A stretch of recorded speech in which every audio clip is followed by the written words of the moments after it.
Hello বন্ধুরা, আজকে তোমাদের দেখো ভোগ জাল বা ঢোলবাড়ি বানানো কী করে বানাতে হয়। দেখো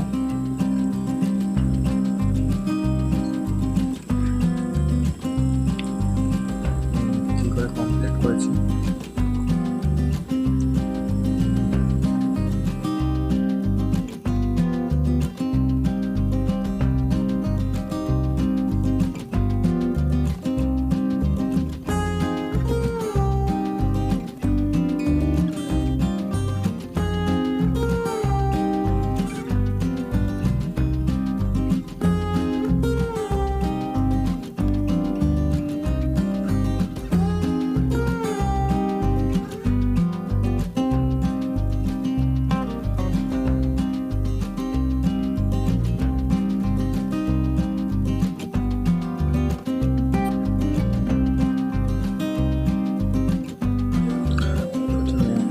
তিনটে রড নিয়ে নেবো, সরু জিআই রড।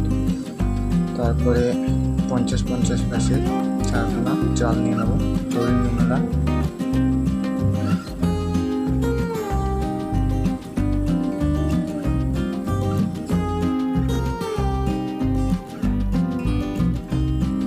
প্রথমে জালের 10 পাশ নিয়ে, এক পাশে 10 পাশ নিয়ে একটা জিআই ঢুকিয়ে নেবো, দুপাশেই 10 পাশ 20 পাশ নিয়ে। তারপরে দড়িটা টেনে দেবো পুরো মিডিল বরাবর, দুটো জালের মাথাকে ঝোলানোর জন্য।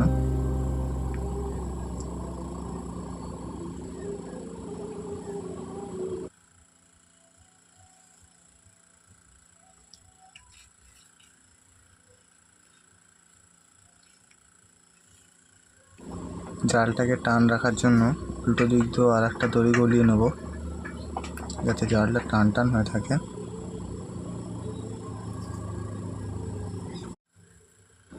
মুখের কাছে জালটাকে টান রাখার জন্য একটা দড়ি গলিয়ে নিলাম আর জালটাকে জুড়ে দিলাম মুখের কাছে কাটার জন্য, টান টান হয়ে থাকে যাতে।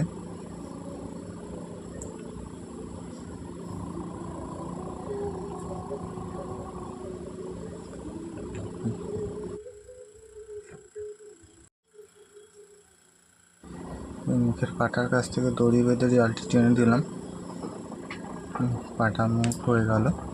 টান করলে দেখো একদম চুপে আছে, যাতে কাঁকড়ার ডুবতে আর যাতে না বাড়াতে পারে। এবারে 4 বাঁধার জায়গাটা করে নিতে হবে, এটা খাবার বাঁধার জায়গা আর কি। কাঁকড়ার বেঁধে নিলে আমার বেরি করা কমপ্লিট। একদম মিডিল বরাবর বেঁধে নেবো।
বেরি কিন্তু আমার কমপ্লিট। যদি ভালো লাগে একটা লাইক, কমেন্ট, সাবস্ক্রাইব করে দেবে।